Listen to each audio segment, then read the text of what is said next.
Aku sekarang tak bekerja. Sebenarnya dah diberhentikan kerja. Seminggu sebelum PKP aku diberhentikan kerja. Gaji seorang menteri setiap bulan RM55,000. Dapat rumah yang agak mewah di Putrajaya. Kereta, driver, makan setiap hari pun boleh claim dengan kerajaan.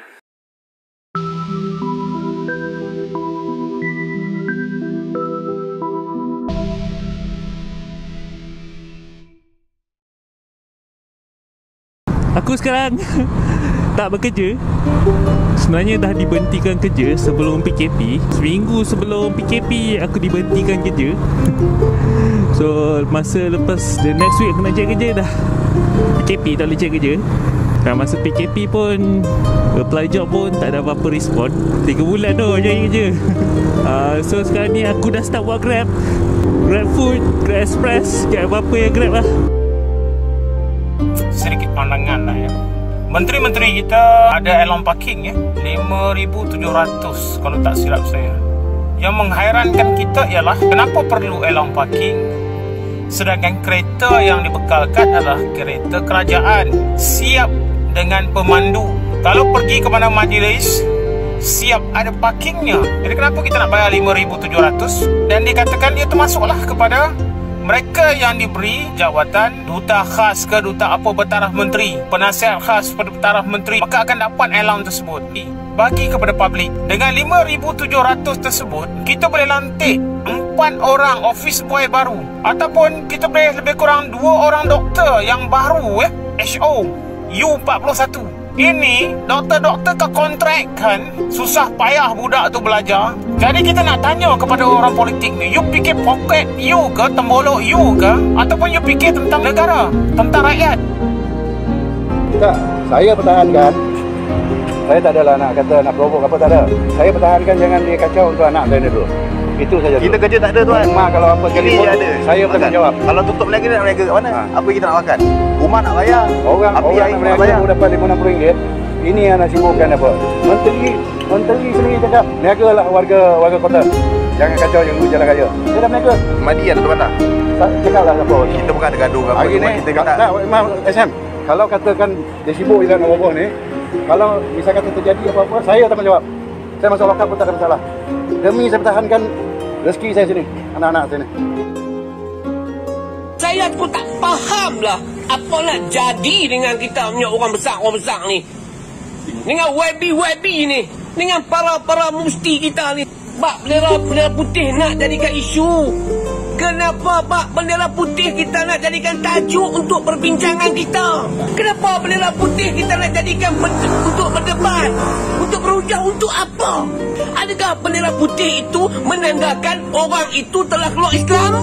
Adakah dengan gantung bendera putih itu menandakan ia yang tersyirik oleh Allah? Mana ada? Tajuk dia jelas. Gantung bendera putih menandakan orang tu perlukan bantuan, perlukan perhatian. Dia malu nak keluar. Orang bukan semua manusia bermacam-macam perangai. Dia gunakan bendera putih itu untuk memudahkan orang kenal bendera putih itu ramai. Tajuk pun bendera putih untuk memberi bantuan, untuk memudahkan memberi bantuan, untuk orang kenal di situ ada untuk nak bagi bantuan.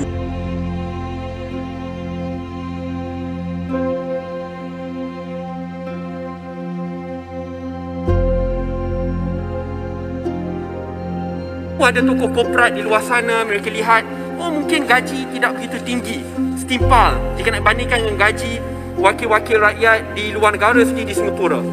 But let's be fair and honest, and what actually takes place in Malaysia. Saya tahu kerana pengalaman saya sebagai seorang menteri. Gaji seorang menteri setiap bulan RM55,000. Dapat rumah yang agak mewah di Putrajaya. Kereta, driver, makan setiap hari pun boleh claim dengan kerajaan. Dapat plate number, ya, kalau jual harga ratusan ribu. Dapat 2 AP untuk membawa masuk kereta mewah. 1 bidang tanah di Putrajaya. Allowance percutian kalau ada keluarga dah berkahwin. Saya tak berkahwin, taklah tinggi sana.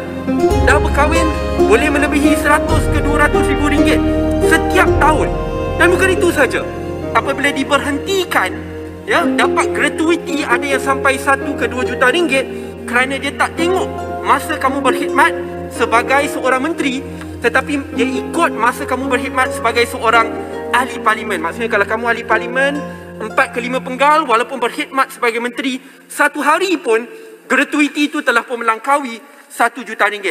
Sebab itu saya berharap kerajaan yang baru ini yang telah bertukar 3 kali dan ada menteri yang dah kekal 3 kali, gratuiti adakah dia hanya sekali atau sekali dia berhenti 1 juta, lepas tu dia naik balik, berhenti lagi, naik 1 juta. Bila tiba pilihan raya, bubar parlimen, dapat lagi.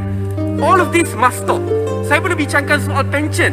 Ya, pension bagi wakil rakyat, menteri, dia bukan satu ya. Ada pension bagi ahli parlimen, ada pension bagi senator Dewan Negara, pension bagi ADUN, bagi Exco, speaker, timbalan menteri, menteri, Perdana Menteri, dan ia tidak disatukan ya. Jikalau kamu merupakan salah seorang ahli parlimen yang pernah berkhidmat sebagai ADUN, pernah berkhidmat sebagai Exco, menteri, itu semua bukan pension yang berasingan. Dan kalau kamu gabungkan pension tersebut, dia boleh melangkaui RM100,000 sebulan jika kamu pernah berkhidmat di banyak kedudukan yang berbeza. Sebab itu mungkin banyak anak muda di luar sana bertanya, kenapa ada ahli parlimen yang tak nak bersara walaupun dah berkhidmat puluhan tahun? Kerana realiti pengiraan pension itu berbeza. Lagi lama kamu berkhidmat sebagai ADUN, lagi lama kamu berkhidmat sebagai ahli parlimen, lagi tinggi pension kamu. Contohnya, kalau kamu berkhidmat 5 ke 6 penggal, pension kamu jauh lebih tinggi kerana dia tak ikut statik gaji dan pembayaran setiap bulan. Sebab itu ada insentif untuk ahli yang berkhidmat ini tak nak berhenti untuk jadi ahli parlimen, kerana akhirnya pension bulanan kalau cantumkan semua jawatan-jawatan yang dia pegang sebelum ini boleh melangkaui RM100,000.